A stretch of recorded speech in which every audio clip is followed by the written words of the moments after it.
Oferecimento: Cartório Fujiwara, 43-33-3343-4645, Londrina, Paraná. Bendito Corte, carnes selecionadas e tudo o que você precisa para o seu churrasco. Avenida Robert Koch, 981, telefone 3334-4000, Londrina, Paraná.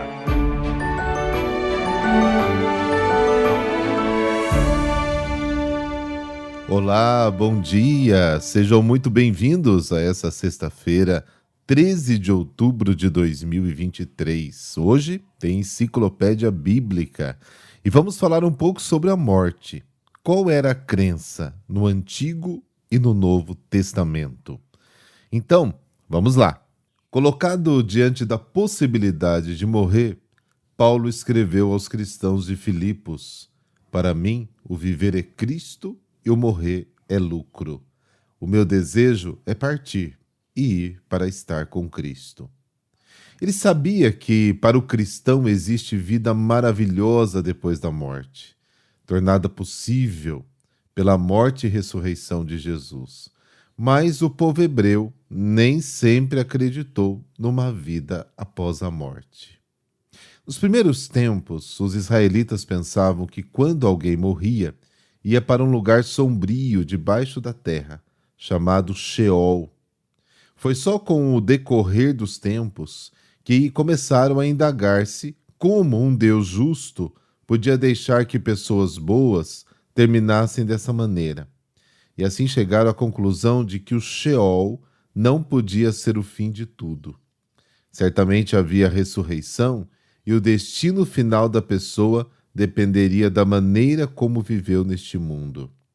O profeta Daniel escreveu o seguinte: "Muitos dos que dormem no solo poeirento acordarão, uns para a vida eterna e outros para o opróbrio, para o horror eterno." Daniel capítulo 12, versículo 2. E o livro da sabedoria declara: "A sua esperança dos justos estava cheia de imortalidade." Sabedoria, capítulo 3. No Novo Testamento, os fariseus acreditavam na ressurreição e os saduceus não. Foi a vitória de Jesus sobre a morte e sua promessa de ressurreição que afugentou definitivamente o terrível medo da morte. Semana que vem vamos falar um pouco dos costumes fúnebres. Como era o velório? Semana que vem, então, não perca. E hoje quero mandar aquele super abraço para o Fred, que nos escuta de Araguari, Minas Gerais, a Maísa de Balneário Camboriú, Santa Catarina, Lívia de Jacareí, São Paulo e o Wilson Henrique de Goiânia, Goiás. Iniciemos com a oração.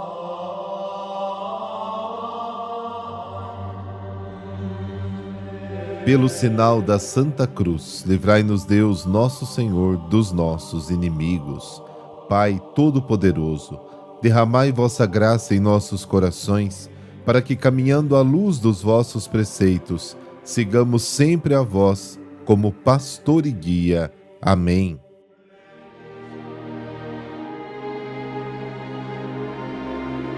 Lucas, capítulo 11, versículos de 15 a 26. O Senhor esteja convosco, Ele está no meio de nós. Proclamação do Evangelho de Jesus Cristo segundo Lucas. Glória a vós, Senhor. Naquele tempo, Jesus estava expulsando um demônio. Mas alguns disseram: "É por Belzebu, o príncipe dos demônios, que ele expulsa os demônios." Outros, para tentar Jesus, pediam-lhe um sinal no céu. Mas, conhecendo seus pensamentos, Jesus disse-lhes: "Todo reino dividido contra si mesmo será destruído, e cairá uma casa por cima da outra. Ora, se até Satanás está dividido contra si mesmo, como poderá sobreviver o seu reino? Vós dizeis que é por Belzebu que eu expulso os demônios? Se é por meio de Belzebu que eu expulso demônios, vossos filhos os expulsam por meio de quem? Por isso, eles mesmos serão vossos juízes.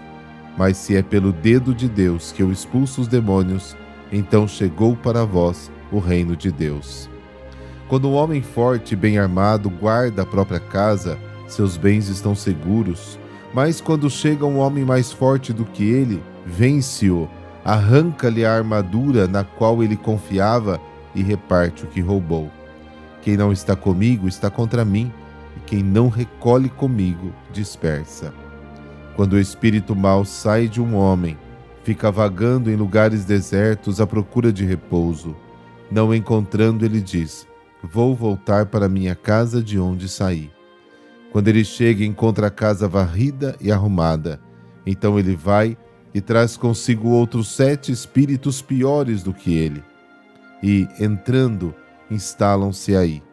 No fim, esse homem fica em condição pior do que antes. Palavra da salvação. Glória a vós, Senhor.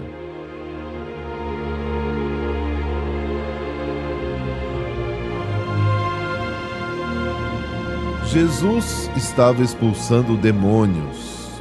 Diante deste fato claramente visível, na presença de todos, houve 3 reações diferentes. As pessoas ficaram maravilhadas e aplaudiram. Outros diziam: é em nome de Beelzebu, líder dos demônios, que ele expulsa demônios. O Evangelho de Marcos diz que estes eram escribas que tinham vindo a Jerusalém para monitorar a atividade de Jesus. Marcos capítulo 3. Outros ainda pediram um sinal do céu, porque não se deixaram convencer pelo sinal muito evidente da expulsão feito diante de todo o povo. E Jesus usa 2 argumentos para rejeitar a acusação de que está expulsando um demônio em nome de Beelzebu.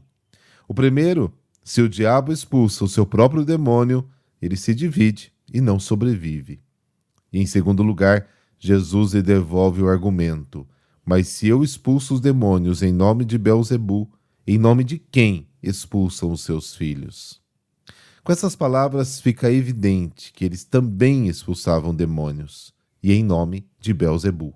Aqui Jesus nos leva ao cerne do seu argumento.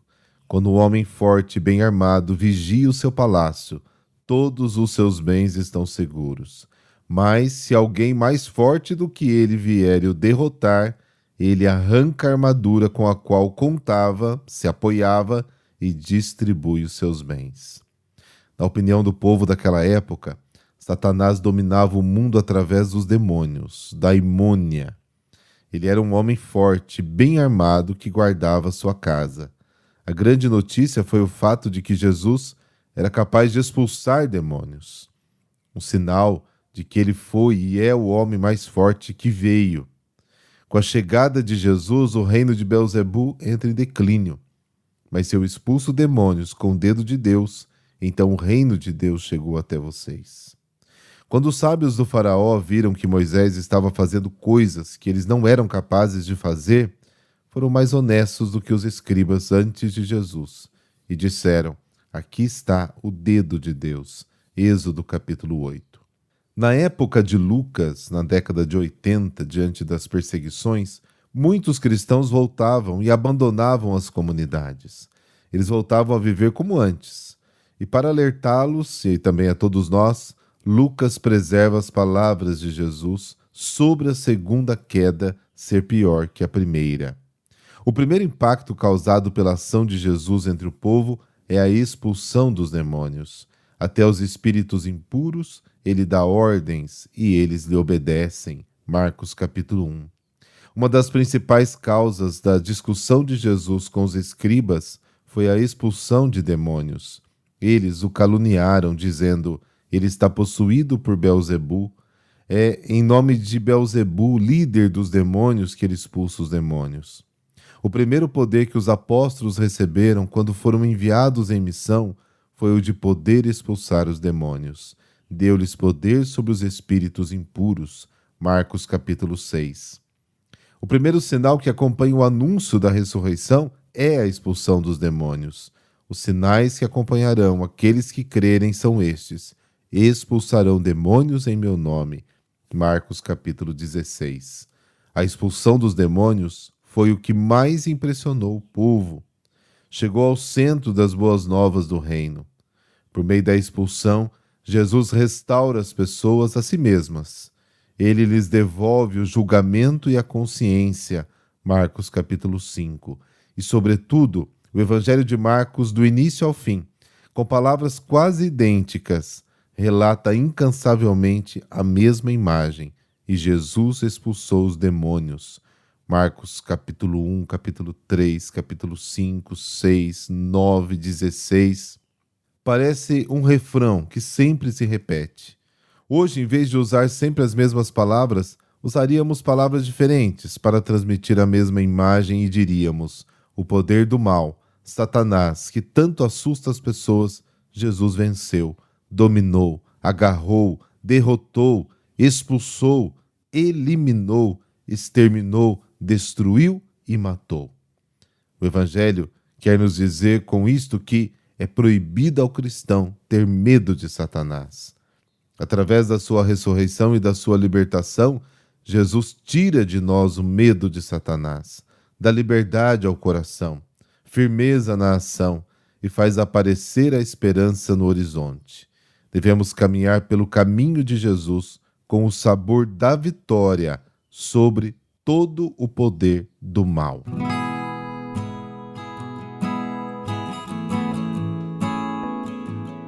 Hoje a igreja celebra a bem-aventurada Alexandrina Maria da Costa, virgindade preservada. Ela nasceu em Balazar, Póvoa de Varzim, arquidiocese de Braga, no dia 30 de março de 1904. Foi batizada no dia 2 de abril, um sábado santo. Foi educada cristamente pela mãe junto com a irmã Deolinda. Alexandrina viveu em casa até os 7 anos. Depois foi para uma pensão do marceneiro na Póvoa de Varzim, a fim de frequentar a escola primária que não existia em Balazar. Fez a primeira comunhão na sua terra natal em 1911 e no ano seguinte recebeu o sacramento da Crisma pelo bispo do Porto. Passados 18 meses, voltou a Balazar e foi morar com a mãe e a irmã na localidade do Calvário, onde irá permanecer até a morte. Robusta de constituição física, começou a trabalhar nos campos, equiparando-se aos homens e a ganhar o mesmo que eles. A sua infância foi muito viva, dotada de temperamento feliz e comunicativo, era muito querida pelas colegas. Aos 12 anos, porém, adoeceu, uma grave infecção, uma febre tifoide talvez, e colocou-a quase à morte. Superou a doença, mas a sua saúde ficou abalada para sempre. Aos 14 anos, aconteceu um fato que seria decisivo para a sua vida. Era Sábado Santo de 1918. Neste dia, ela, a irmã Deolinda e mais uma mocinha aprendiz estavam trabalhando na costura, quando perceberam que 3 homens tentavam entrar na sala onde elas se encontravam. Embora tivessem fechadas, os 3 homens forçaram as portas e conseguiram entrar. Alexandrina, para salvar a sua pureza ameaçada, não hesitou em atirar-se pela janela de uma altura de 4 metros. As consequências foram terríveis, embora não imediatas. De fato, as várias visitas médicas a que foi sucessivamente submetida diagnosticaram cada vez com maior clareza um fato irreversível. Até aos 19 anos, pôde ainda arrastar-se até a igreja, onde gostava de ficar recolhida com grande admiração das pessoas. A paralisia foi avançando cada vez mais, até que as dores se tornaram insuportáveis. As articulações perderam qualquer movimento e ela ficou completamente paralisada. Era o dia 14 de abril de 1925, quando a bem-aventurada Alexandrina Maria da Costa ficou definitivamente de cama. Ali haveria de passar os restantes 30 anos da sua vida. Jesus, você é um prisioneiro no tabernáculo e eu estou em minha cama. Faremos companhia um ao outro, dizia ela. Até 1928 não deixou de pedir a Deus, por intercessão de Nossa Senhora, a graça da cura, prometendo que se sarasse partiria para as missões. Depois, compreendeu que a sua vocação era o sofrimento. Abraçou-a prontamente. São desse período os primeiros fenômenos místicos. Alexandrina iniciou uma vida de grande união com Cristo nos tabernáculos, por meio de Nossa Senhora. Quanto mais clara se tornava sua vocação de vítima, tanto mais crescia nela o amor ao sofrimento. Comprometeu-se com voto a fazer sempre o que fosse mais perfeito. Desde 1934, orientada espiritualmente por um padre jesuíta, passou a escrever tudo quanto lhe dizia Jesus, durante seus êxtases contemplativos. Em 1936, segundo ela, por ordem de Jesus, pediu ao Papa a consagração do mundo ao coração imaculado de Maria. O pedido foi renovado várias vezes, até 1941, quando então Alexandrina parou de escrever ao Papa e também em seu diário. A partir de 27 de março de 1942, deixou de alimentar-se vivendo exclusivamente da Eucaristia. No ano seguinte, passou a ser estudada por uma junta médica. Em 1944, seu novo diretor espiritual, um padre salesiano, após constatar a profundidade espiritual a que tinha chegado, animou Alexandrina a voltar a ditar o seu diário, o que ela fez até a morte. No mesmo ano, ela se inscreveu na União dos Cooperadores Salesianos, querendo colaborar com o seu sofrimento e as suas orações para a salvação das almas, sobretudo os jovens.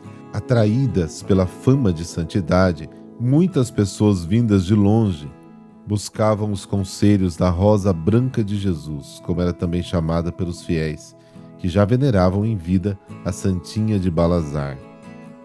De sexta-feira, 3 de outubro de 1938, a 24 de março de 1942, ou seja, por 182 vezes, viveu em todas as sextas-feiras os sofrimentos da paixão. Alexandrina, superando o estado habitual de paralisia, descia da cama e, com movimentos e gestos, acompanhados de angustiantes dores, repetia por 3 vezes e meia os diversos momentos da Via Crucis. Em 1950, Alexandrina comemora os 25 anos da sua imobilidade. No dia 7 de janeiro de 1955, foi anunciado que este seria o ano da sua morte. No dia 12 de outubro, quis receber a unção dos enfermos. No dia 13, aniversário da última aparição de Nossa Senhora em Fátima, ela foi ouvida exclamando: "Estou feliz porque vou para o céu." Às 19h30, ela faleceu. Foi beatificada por São João Paulo II no terceiro domingo da Páscoa, 25 de abril de 2004. Durante a celebração eucarística, que ocorreu a beatificação de 6 pessoas, o presbítero Augustus e 4 monjas, Laura, Maria Guadalupe, Garcia e Nemésia, Eusébia e a leiga Alexandrina Maria da Costa, que hoje celebramos. Grande devota da Eucaristia, soubeste se alimentar e viver apenas de Jesus. Ajudai-nos a não perder a fé neste sacramento e amá-lo com todas as nossas forças, assim como tu fizeste. Que a Eucaristia seja o sentido da nossa vida. Amém. Abençoe-vos o Deus Todo-Poderoso, Pai, Filho e Espírito Santo. Amém. Excelente sexta-feira para você e até amanhã, se Deus quiser.